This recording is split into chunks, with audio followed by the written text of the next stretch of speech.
दोस्तों, जब से ये दुनिया बनी है तब से अब तक इस दुनिया के लोगों ने बहुत से खूंखार तानाशाह बादशाहों का सामना किया, जिन्होंने अपनी ताकत और क्रूरता के बल पर करोड़ों मासूम लोगों का खून बहाया। आज हम बात करने जा रहे हैं कुछ ऐसे ही बादशाहों की जिन्हें इतिहास में खूंखार इंसानों का नाम दिया जाए तो गलत नहीं होगा। ये तो आप जानते ही होंगे, जो कुदरत के साथ खेलता है कुदरत उसका विनाश कर देती है। लेकिन क्या आपने कभी सोचा है, अगर इंसान ही इंसान का विनाश करना चाहे तब क्या होगा? अगर आप सोच रहे हैं कि हम ज़ॉम्बी की बात कर रहे हैं तो आपका अनुमान बिल्कुल गलत है। आज हम आपको कुछ ऐसे इंसानों के बारे में बात करने जा रहे हैं जिन्होंने इंसानियत को शर्मसार कर दिया। जी हाँ, अपने मतलब के लिए इंसान किसी भी हद तक गिर सकता है। इतिहास के पन्नों को पलटने के बाद हमें कुछ ऐसे ही शासक मिले जिन्होंने अपने फ़ायदे के लिए करोड़ों मासूम बेगुनाह लोगों का कत्ल कर दिया। दोस्तों, आपसे गुजारिश है कि वीडियो को लास्ट तक देखें। मैं मोहम्मद शोएब एक बार फिर खुशामदीद करता हूं आपका ट्रू वर्ड्स नेटवर्क पर।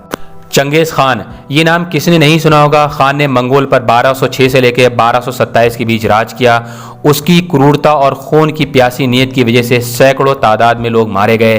चंगेज़ खान की राज में 2 से 6 करोड़ लोग मारे जाने का अनुमान था। बताया जाता है कि अगर उसके आदमियों सैनिकों को रास्ते में पानी की कमी पड़ती थी तो वह अपने घोड़ों का खून पिला दिया करता था। कहा तो ये भी जाता है कि ईरान के पठारी क्षेत्र में उसने लगभग 1.5 करोड़ लोगों को मार डाला था। विलाद द इम्पेलर, ये नाम शायद ही आपने सुना होगा, लेकिन इन्हें विलाद ड्रोकुला नाम से भी जाना जाता है। विलाद ने 1448 से 1462 के बीच वेलिचिया पर राज किया और अपने राज के दौरान उसने करीब 20% जनसंख्या का सफाया कर दिया था। कहा जाता है कि बच्चों को पकाकर उनकी माओं को खिलाता था, पत्नियों की स्तन काटकर उनके आदमियों को खिला दिया करता था। अब इससे भी ज़्यादा इंसान कितना नीचे गिर सकता है। इवान द ट्रेबल, आप जानकर चौंक जाएंगे, किसी बच्चे के ऐसे भी शौक हो सकते हैं। बचपन में वो जानवरों को ऊंची इमारतों से नीचे फेंकता था। वो बुद्धिमान था पर मानसिक तौर पर बीमार होने की वजह से उसका गुस्सा बेकाबू था। उसने गुस्से में अपने उत्तराधिकारी को मार डाला था। उसे इम्पेलिंग से नीचे नुकीली चीज़ घुसाकर मुंह से निकालना, सिर कलम करना, तलना, अंधा करना, आंतें निकालने का शौक था। आप सोचिए, किसी इंसान के ऐसे घिनौने शौक भी हो सकते हैं। उसे दोस्तों में दुश्मन नजर आते थे। कहा जाता है कि वो नोवगोरोड कत्लेआम के दौरान उसने 60,000 लोगों को तड़पा तड़पा कर मारा था।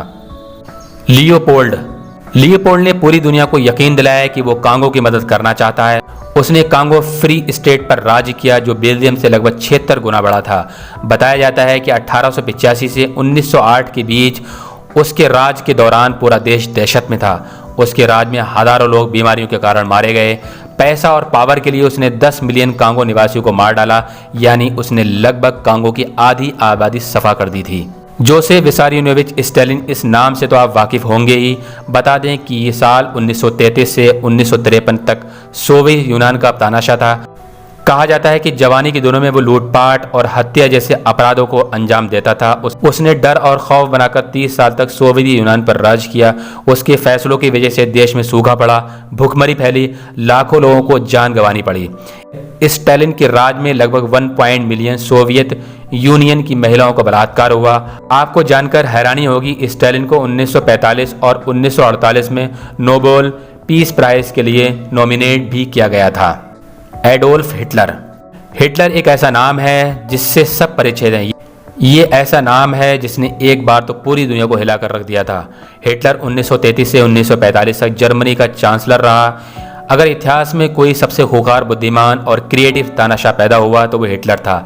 साथ ही सेकेंड वर्ल्ड वॉर के दौरान यहूदियों को होलोकॉस्ट के लिए जिम्मेदार था। उसका मानना था कि सभी समस्याओं का हल यहूदी हैं। कहा जाता है हिटलर की वजह से 5 करोड़ से ज़्यादा लोग मारे गए। 30 अप्रैल 1945 को उसने सुसाइड कर लिया था। माओ त्से-तुंग 1943 से 1976 के बीच चीन का तानाशाह था। वो चीन को सुपर पावर बनाने का सपना देखता था और ऐसा करने की राह में उसने कई लोगों की जान ली। क्या आप जानते हैं कि चीन को मॉडर्न बनाने का श्रेय उसे जाता है, पर इसकी कीमत 4 से 7 करोड़ लोगों को अपनी जान गंवाकर चुकानी पड़ी थी। हेनरी हिमलर, कहा जाता है कि यहूदियों का खात्मा करना है। इस फैसले के पीछे हेनरी हिमलर का दिमाग था। हिमलर ने 60 लाख यहूदियों को, 5 लाख रूसी और कई अन्य समुदाय के लोगों को मारने का आदेश दिया था। उसके पास यहूदियों की हड्डियों और चमड़े से बनी एक कुर्सी थी, लेकिन इतिहास में इसका कोई जिक्र नहीं मिलता। पोल पोट कंबोडिया का क्रांतिकारी संगठन खेमेर रेग्यू नाम का नेता था। कहा जाता है कि उसने कंबोडिया में नरसंहार करवाया। पोल पोट कंबोडिया की सभ्यता को ख़त्म करना चाहता था। कहा जाता है कि वो अब तक इकलौता ऐसा नेता था जिसने अपनी देश में नरसंहार कराने का आदेश दिया। वो 1976 से 1979 के बीच प्रधानमंत्री था। उसके फैसलों की वजह से तकरीबन 20 लाख से ज़्यादा लोग अपनी जान गंवानी पड़ी थी। ये कंबोडिया की जनसंख्या का 25% था। वो इतना खूंखार था कि उसने बच्चों को हाथ पैर तोड़कर मारने के आदेश दिया था। इदी आमीन उंगाड़ा का चीफ ऑफ आर्मी स्टाफ था। जब उंगाड़ा राष्ट्रपति सिंगापुर गया हुआ था तब उसने सत्य हत्या ली। उसने उंगाड़ा के एक विकास के वादे किए पर वो तानाशाह निकला। उसे उंगाड़ा का कसाई कहा जाता था। वहाँ लोग मारता था और मगर बच्चों को खिला दिया करता था। साथ ही वो खुद इंसानों को खाता था। कहा जाता है कि वो इतना क्रूर था कि उसने अपनी एक पत्नी को काट डाला था। 1971 से 1979 के बीच उसने अपने 5 लाख लोगों की जान ले ली थी। दोस्तों, ये वीडियो हम यहीं ख़त्म करते हैं। वीडियो पसंद आने पर ना सिर्फ इसको लाइक करें बल्कि अपने दोस्तों में शेयर भी करें। प्रेस बेल आइकन ताकि हमारी हर वीडियो आप तक पहुंच सके। तब तक के लिए हमें इजाज़त दीजिए। अपना ख्याल रखिए। शब खैर।